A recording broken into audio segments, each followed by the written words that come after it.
This is the VOA Special English Economics Report. In early July, an oil pipeline broke under the Yellowstone River in the western state of Montana. The Yellowstone is America's longest undammed river. The spill happened downstream from Yellowstone National Park.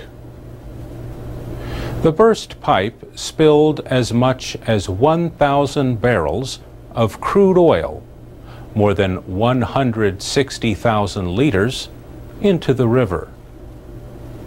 Workers shut off the ExxonMobil pipeline, and the company continued to clean up the spill. But the river was at flood levels and flowing quickly, carrying oil downstream into wetlands, fields, and yards. ExxonMobil spokeswoman Claire Hassett said local officials had ordered a temporary shutdown of the pipeline in May to check on its condition. They were concerned with heavy rains and rising waters. But she said, "We determined that it was safe to operate, and we don't know what has caused this leak." Susan Casey Lefkowitz is with the Natural Resources Defense Council, an environmental group. She says the spill shows the dangers of mixing pipelines and waterways, especially when they are running under some of the most precious river systems that are important not just for wildlife, but also for our communities.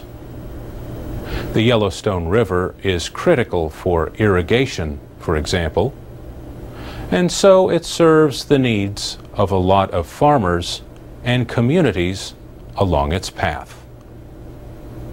Andy Black heads the Association of Oil Pipelines, an industry group whose members include pipeline owners and operators. He says, "We have processes both within companies and at the associations to share learning and best practices and pursue the goal, which is zero accidents." Mr. Black says the industry does not need more federal and state rules. The regulations cover the major causes of pipeline failures, and we do not see any gaps. Susan Casey Lefkowitz disagrees. One concern, she says, is the future of the Ogallala Aquifer, a major source of water for America's Central Plains. A proposed pipeline called Keystone XL would cross the Ogallala to carry oil produced from tar sands in Canada for processing in Texas. Ms. Casey Lefkowitz says, ironically, it would actually cross the Yellowstone River, where the spill just happened. For VOA Special English, I'm Mario Ritter.